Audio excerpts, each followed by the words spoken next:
So here we go. Hi, hello there. I'm Steve, the AI teacher guy. Welcome to my channel where we teach teachers how to save time and build better resources by leveraging AI. Now we've got a special guest today. Michael Ha has joined us, and let's jump on into Michael. Hey Michael, how you going? Good, Steve. How are you?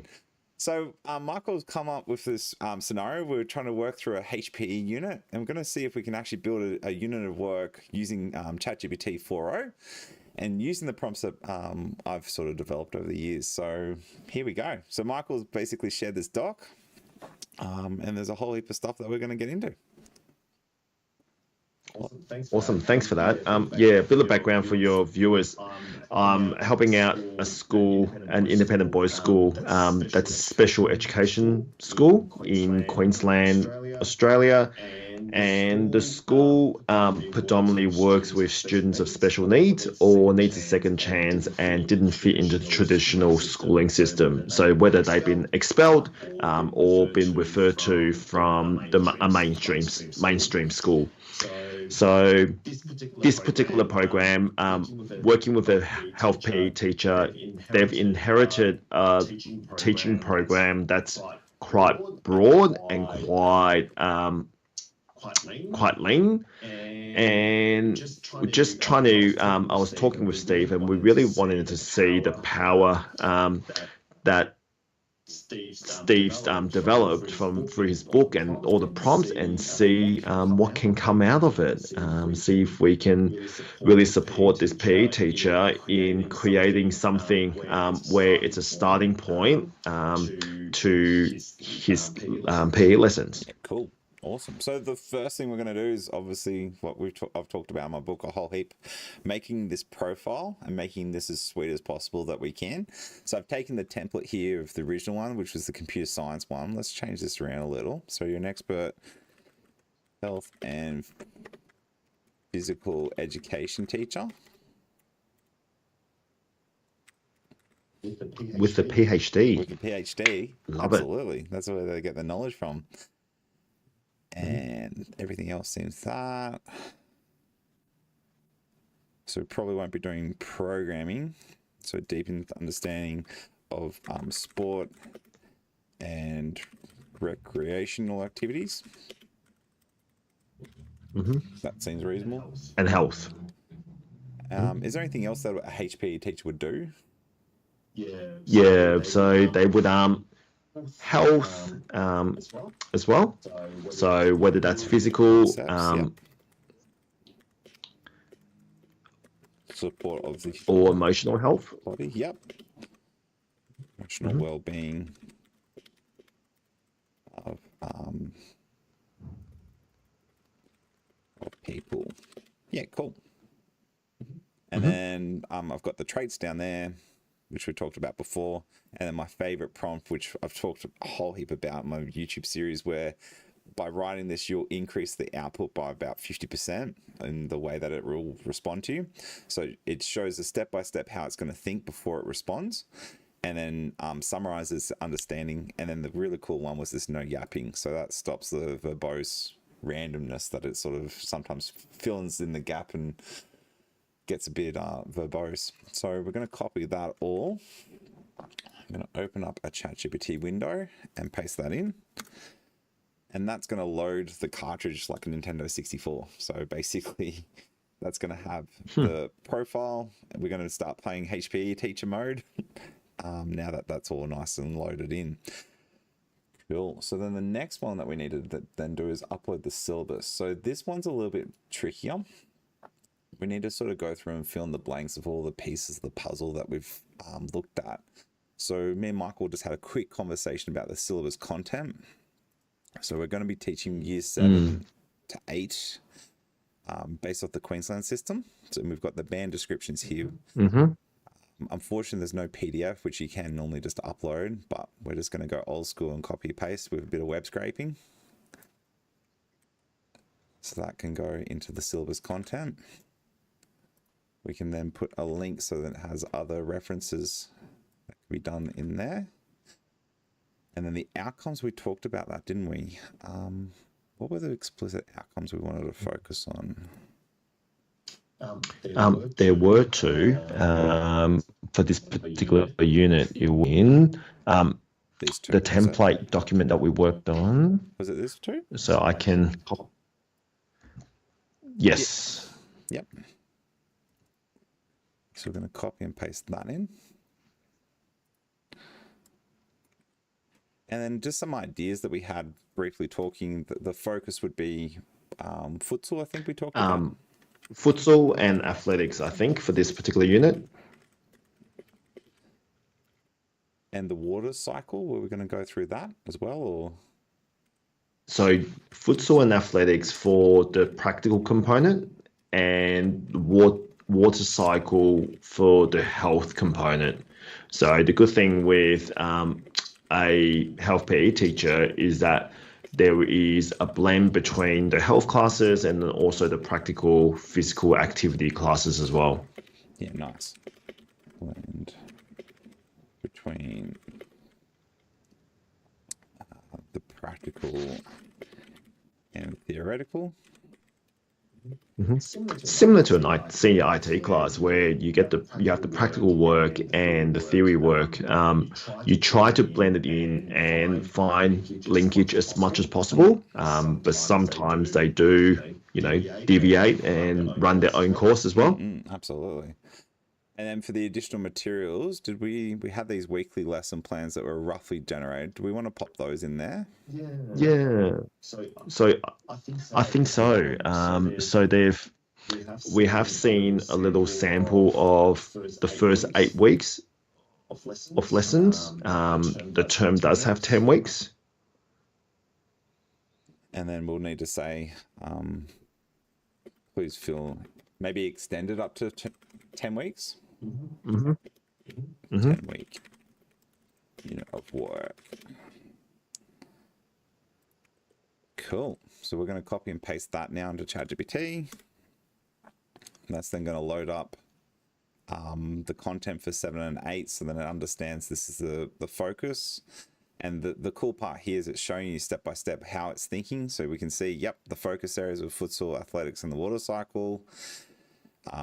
It's going to extend from 8 weeks to 10 weeks, create detailed lesson plans. So then it's got the practical part. I love no yapping. Yeah, it's amazing. It really is concise, isn't it? Yep, it's really cool. So for here, it seems that it's filled in the gaps and said 9 and 10 is going to be a theory gap area where it's going to do a review and reflect, and then final assessment and feedback. We don't necessarily have to take that. We can sort of adjust that if we want.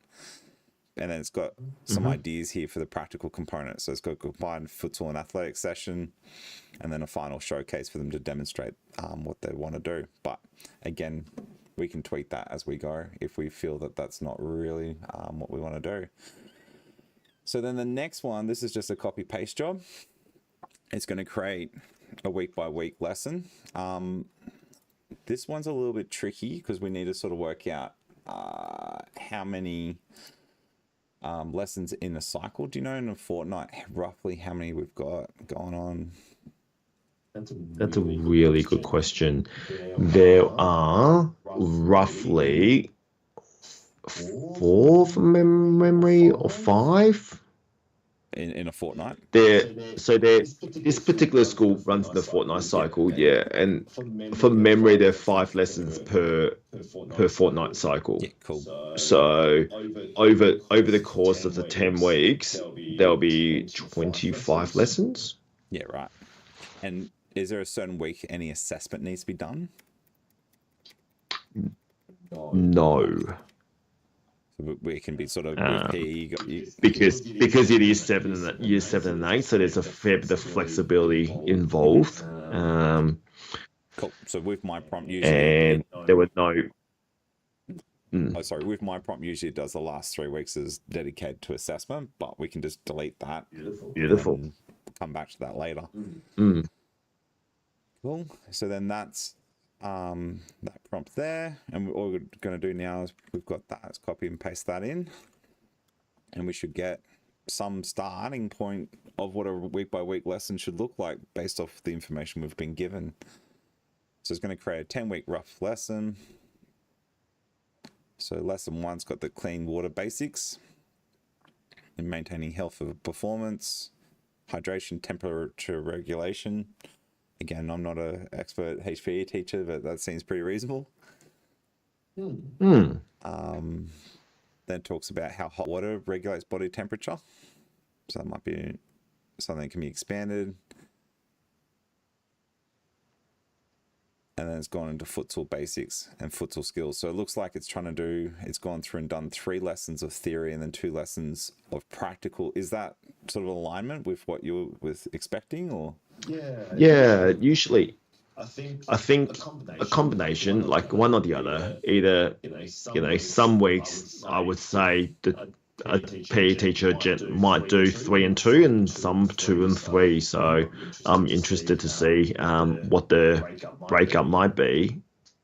Yeah, cool. So then they've got sprint yeah, techniques. there's a bit more. And it looks like they've done hydration during exercise.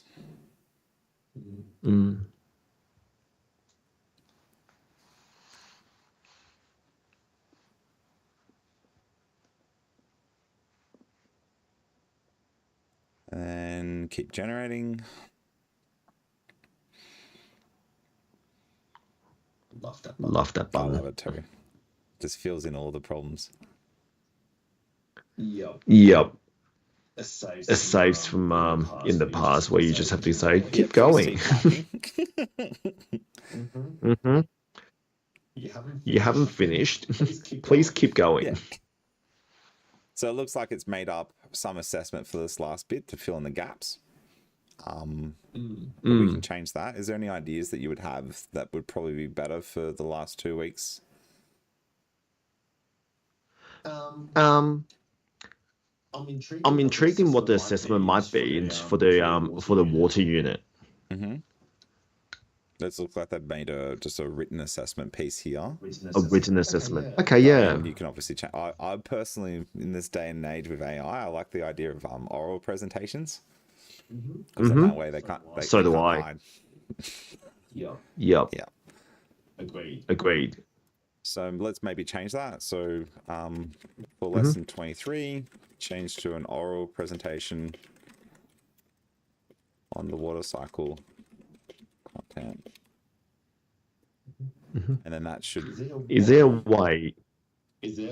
way to make it not print everything again? Yeah, you could just say. So you run out of seconds? You could say just don't print it all. Yeah. Okay. So would that save tokens then if it doesn't print at all? Or you're right on the money. Gotcha. Yeah, I would do that, absolutely. So you would just say, please change these things, but you don't have to repeat the whole thing. But reading through that quickly, It seems pretty decent what it's done. So that's giving you something at least to start with, and it's got all the different things aligned with the syllabus outcome that we were trying to look for. And then, so we've got that built. So then the next one, we're going to upgrade the unit description. So then that's something that we could type into that starting point that we were looking at before. But here for the overview, so we could either use that original one that was given, or we can upgrade it with this new one that will be probably generated.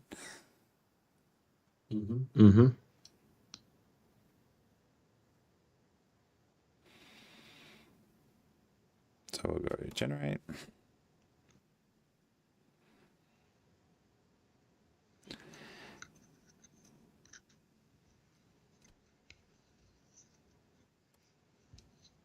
And there we go.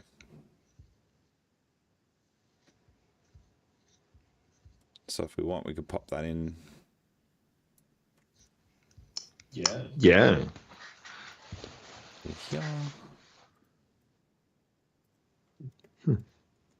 Love it. Done. So there's your overview with a bit more sort of alignment with what you're going to try and do with the unit. And based off what's been generated in there. Not sure if your school will do this, but we'll just lean into it. Have you heard of the essential questions before? I have. Yeah, cool. So MYP essential questions, I personally love them because they just help steer the way that your questions work, and then it gives something to sort of lean back to if you're not sure. When I'm doing this unit, these are the things that I'm trying to hit. So there's 3 of them. There's factual, conceptual, and debatable. So the factual questions are the tick and flick, just do this. Conceptual is where you sort of apply the skill, and then that debatable skill is where it's sort of a bit of I don't know how I feel about this one, but you can sort of steer it that way. So this prompt here basically will generate those for you. Whoop. Sometimes that happens. It's all good. We click the regenerate. What happened? You know, sometimes It broke the matrix. Black cat walked across the screen. Cool. What's the bug that broke all the internet the other day? The cloud one, Cloud Strike, is it? Yeah, Cloud Strike. It Yeah. is, yeah. So there you go. So there's the factual questions that could help steer this unit of work. There's the conceptual questions. So how does that apply? And then there's a debatable questions that could be leaned into this as well. So that might be something worth updating in here. I'm not sure. I think so too. Possibly in the overview, maybe. Mm-hmm. Could put that in there as well, just to give a bit more meat and sort of understanding of what we're going to try and do with this unit of work. Yep. And that's just a simple copy paste job that I've done there. Cool. So then that's done. Then I personally like doing this one. This is my mud map.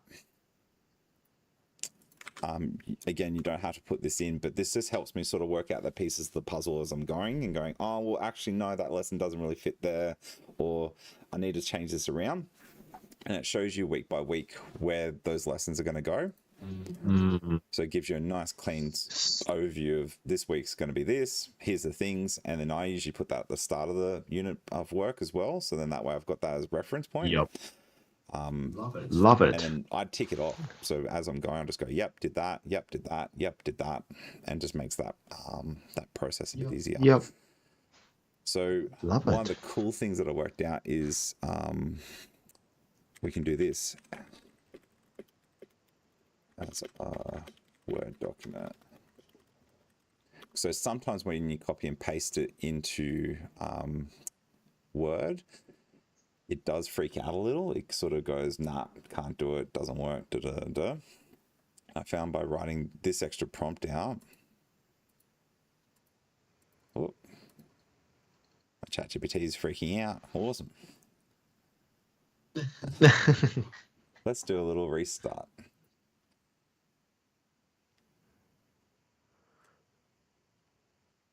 Maybe you're still scared of Microsoft after the CrowdStrike probably incident. Yeah, it's freaking out. It's going, nah, can't do it.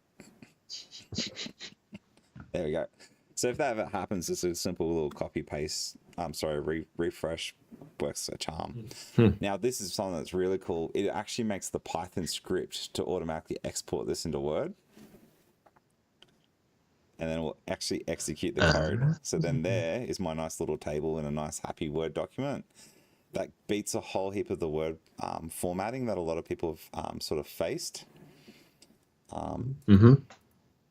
So there's the 10-week mud map. And then I can copy and paste that in to our shared document that we've got.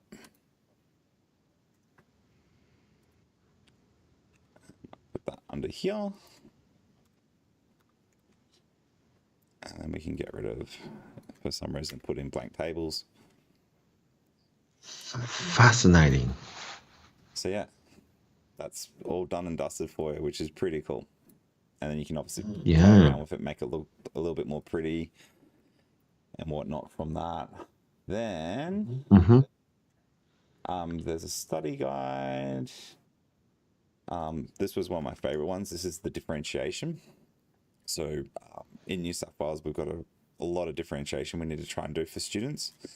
So this prompt here will actually build all the differentiation needed for the students. So I've just copied and pasted it, didn't have to edit it at all, just all good to go. So that's prompt number 9. So it's going to look at the different issues students might face, so like dyslexia, dysgraphia, all those things that they might face, and then give them exact adjustments that might help those particular students with those challenges that they're facing.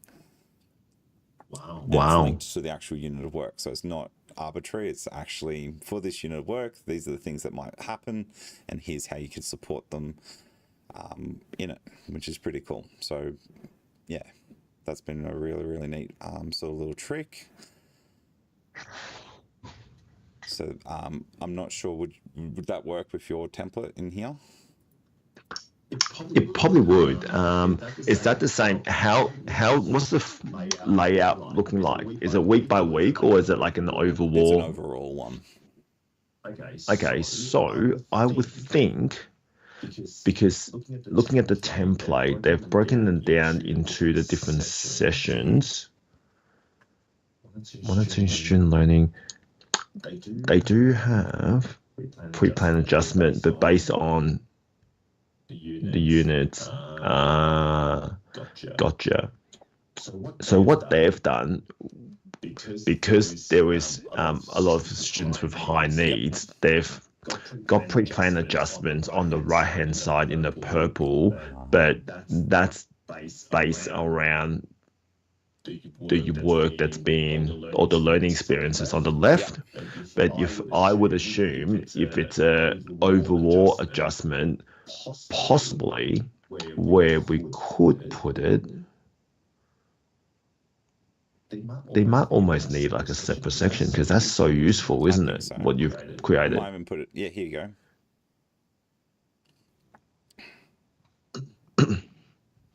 So we could possibly put it down the bottom here, maybe. Anyway, I'll put it in there, and then you can have a play around with working out where that needs to go later. But yeah, that might help with the different needs of those different types of students, particularly with this unit of work.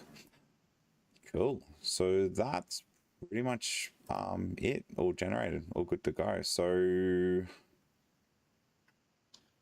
what with the work, yeah, so the week by week that was generated earlier, what's the best way that you found, rather than trying to copy and paste, and because there's so much work that's been generated, or so many words that's been generated, do you the week. There you go, the rough overview as a Word document. Gotcha.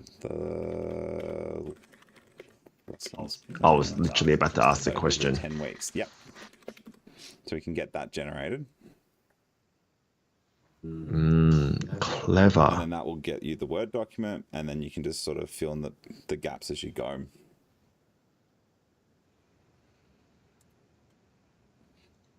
Right. So what I usually do is I'll have that document off to the side.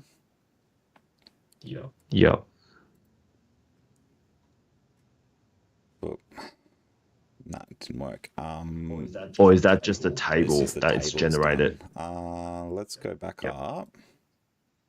There is a solution. There's always a good solution to problems. Yep, there. And usually I would have done this here first. So that's on me. Sorry. Gotcha. When you've done it, yeah. Okay, gotcha. So I generate that as a Word doc. Yep. So we'll go here. Gotcha. Oh. Yep. Please generate this as a Word document. Bam.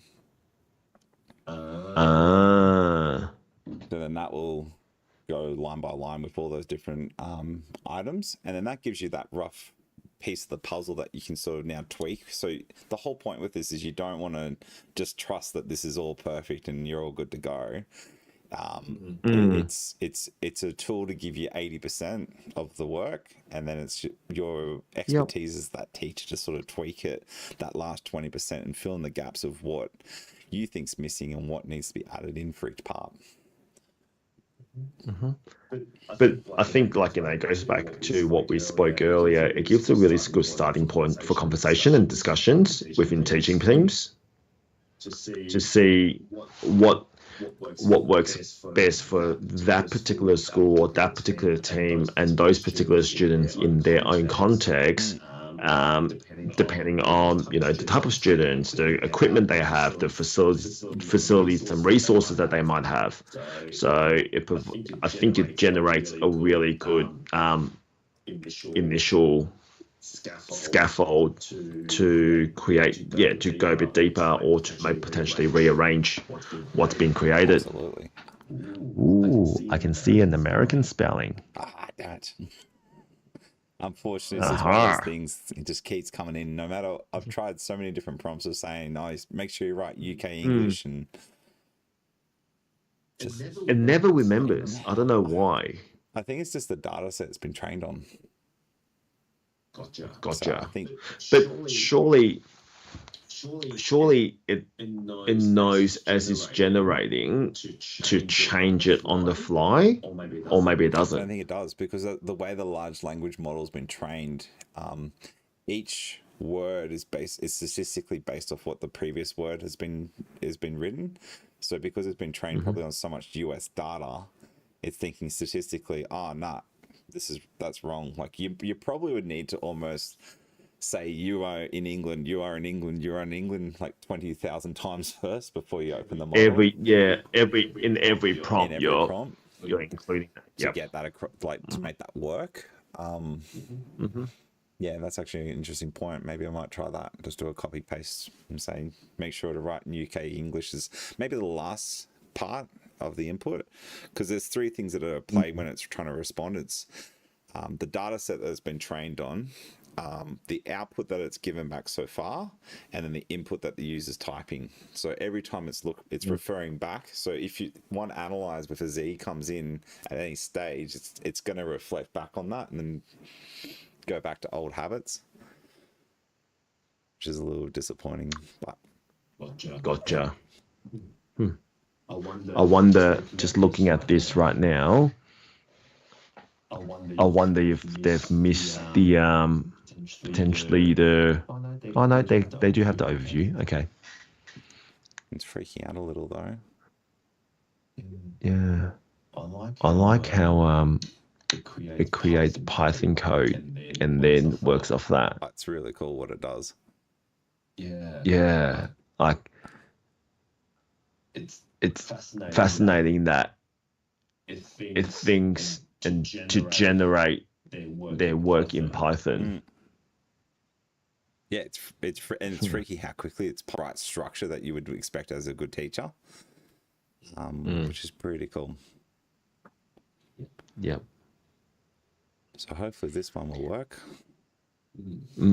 And for infinite loop, here we go. Did it? Oh yeah, it did. Week 1 and 2 again. That's right. We'll just go old school. Maybe just copy and paste. Well, you already copy and pasted, so let's just copy and paste that in.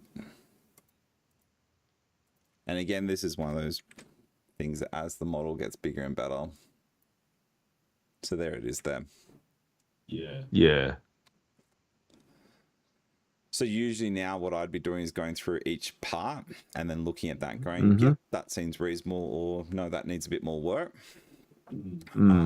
That's sort of probably a bit more of your expertise, because obviously I'm not a HPE teacher. So I would be going through each one of those and then looking at it and going, yep, that looks pretty reasonable. Or, yeah, no, not really hitting the mark on that one. And then what I would be doing then is actually building each individual lesson from that. So to do that, there's this prompt here. So this prompt basically creates the lesson content, but then it also searches the internet for additional information to support it. So, cool. So what I do then is then I upload this bit.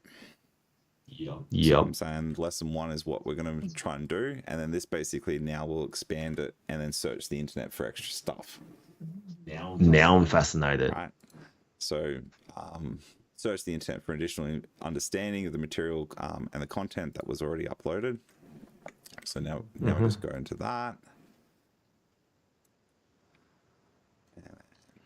So I saw in your Word document up the top, sorry for maybe a silly question, it had a little square that had action on it. So do you copy that, and why? It prompts it. Like it's partially originally it was a tool that I was doing. So I was writing, here's the action, or my original prompt profile. Where is it? That's a really good question, actually. So I use a captain structure. So the context is always really important. So you always make sure that you've loaded the cartridge into the game before it starts writing, because if you don't do that, it's kind of like dealing with someone with multiple personalities. By making sure that there's a clear context of no, this is the person you need to be today. It narrows the field of all the different responses that it can do. So by doing that context first always is important, and then I always do an action. So the actions then, and then these were the two subtle things that I worked out that made the responses just that much better. So by saying the clear personality of what the person is, and then the subtle traits. So the personality is like the core values, whereas the traits are the subtle nuances in the writing that's responded back to you. Gotcha. That's what was the big change for me, trying to work out when I was playing around with this, trying to write all those teaching programs for my previous school. So now that's built, let's see what it will able to do. So it's going to go through and look at those syllabus outcomes, and then search the extra internet for additional resources, and then write a bullet point summary of what it found, which was that. Yep. So that's given a bit more information there. Then I did a bit of research on what I preferred as my personal preference as a teacher. And Robert Gaynor's method was the one that sort of stood out. It's a bit old school, it's from the 60s, but it seems to be one of those things that you just keep seeing pop in. But everyone, it's just like those fads where you see, oh yeah, I've seen that before. Put a hook, or intentional teaching, do this and then that, and da da da da. This is where they sort of got it from, I reckon, when I looked through it. Yep. So his method was basically you always have an attention-seeking moment, so the hook to try and drag people in. Or the hook. You do the learning intentions, so these are the bullet points of what you're going to try and do. Then you stimulate the prior learning that they should know. Present the content, provide learning guidance. So this is the I do, we do, and then the you do, the explicit performance. Then you provide feedback, so you walk around and gives you pointers of what you should try and do to help the students with the particular unit of work. You then assess the performance with a quiz or something along those lines, which is one of the prompts that I have later down the track.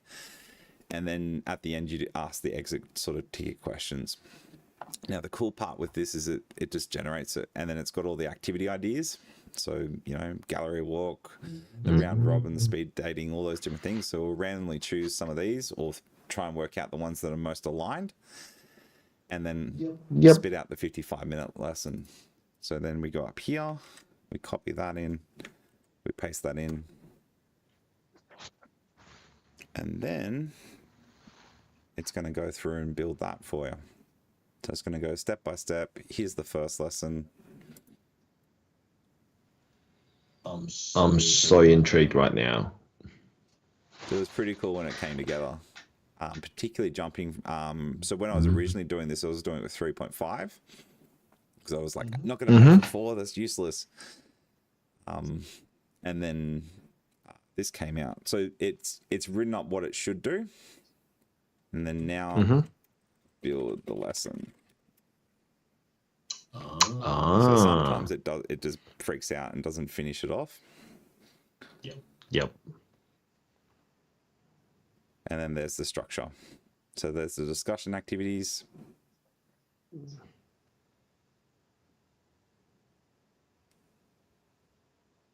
And then there's a case study. And a nice little conclusion at the end. And so you can come up with a little scenario, it looks like, with hair dryers and hydration tips and water intake chart. There you go. Pretty cool. Wow. So yeah, that's pretty much what would be generated. And then you just literally copy and paste that in, and then do that for each of the, I think it was 25 lessons we got generated. And then that at least gives anyone picking up this unit of work somewhere to start, and then it's up to the expert of that teacher to work out what's the nuances that sort of match what they know and how they would deliver that unit in their own particular way. But at least that's given them sort of a starting point. Now, the cool part, and this is my last video that I actually just did, is this is the support activities and extension activities. So this is just a copy paste, which is prompt number 13. So it's going to go off and build all the support and extension activities for that, and just give ideas so that you don't necessarily have to do it, but it's gone off and found actual links online that will help support students if they don't understand the concepts. Or if you want to extend the students, it gives you these extension activities that it goes off and searches for you, which is pretty cool. Cool. So that might be something worthwhile playing around with as well. So then, yeah, pretty much, again, copy and paste that in. Part of the prompt actually puts these lines in, just try and separate it, which was this one here. So that's why that line's come in, which is pretty cool. And then, yeah. Huh. Clever. Yeah. So rather than wasting everyone's time to them seeing that, I'll probably just share this with you for you to have a play with, to finish off those last the other 24, and then making sure that sequence of lessons sort of aligns with what you're hoping to do with the rough outline. So it before actually building each of those individual lessons, it's really important to go through and read each of these lessons first, because it's kind of like garbage in, garbage out as a programmer.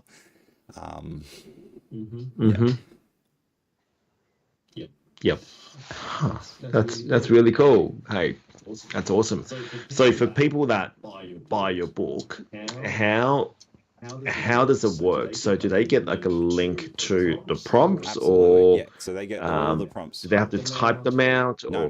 So they get the book basically has that, where it's got my thought pattern while I was writing the prompt. I can't see it, because that's okay. If you can describe it, because I can't see your face. Sorry. So it's got basically the prompt, and then to the right of it, it's got a column that describes what was I thinking, because I was a big fan when I was writing this to make sure, don't just give the people the fish, teach them how to go fishing. Yeah. So the idea of this book isn't, I don't want people to be dependent on the book. I want them to sort of learn how to use the book so they can build better prompts, and then have that type of success come out, which is pretty cool. So yeah, they're basically cool. They will get a link that gives them all 33 prompts. And then, they're just good to go. They just have to copy and paste. So they can either buy the hard copy, or there is a Kindle version as well. Love it. Awesome. Cool.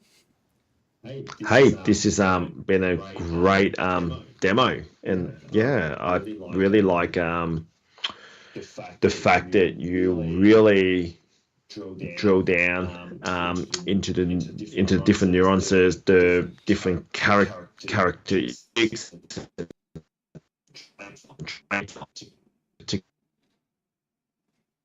that you wanted, and then being able to create prompts that are so easily adaptable, but then also are so really nicely structured as well. Yeah, awesome. So well done. Thanks, mate. No, I appreciate it. It's definitely it's been a passion project trying to get it off the ground and making sure that teachers just feel supported. I think that's the biggest thing that we're a bit more experienced teachers, but new guys coming in, I've seen quick turnaround of 5 years where they just get burnt out. And that's one of the main reasons why I sort of put this together, is trying to, combat that and make teachers feel a bit more valued, and, getting the rough working done first, and then using our expertise to go through, I don't like that lesson, or at least gives you a starting point to talk. Yeah, and I think that's my main takeaway from our conversation. It is a starting point, but it can also generate a lot of things that are like a lot of admin busy work that teachers do to help support them Absolutely. as well. It leans into like the expertise of teachers and as you like I think we've spoke about this many times. There are people that out there to think, okay, well, AI can't generate, can't help support teachers in planning lessons or can't help support them in writing lesson plans. And I think you've really debunked that myth right here. Awesome. Yep. Hopefully that's helped other people to sort of lean into it and go, yep, it is possible. Awesome. Well, thanks, mate. Really appreciate it. If you've got any other questions, Too easy. Yeah, just keep shooting them through. I'll try and hook up and maybe we can do this another time. Yes, please. Yes, please. And I can't wait to actually, now that I've gotten a live demo, to try it out myself and actually get it working myself. It's always, but like again, like looking at you being able to quickly teach and unpack the workflow of the different prompts that you have. It's been really, really educational. So thank you for giving up your time and thank you, for everything. All good, mate. Thank you. All right, we'll send it on there. Awesome. So thanks again.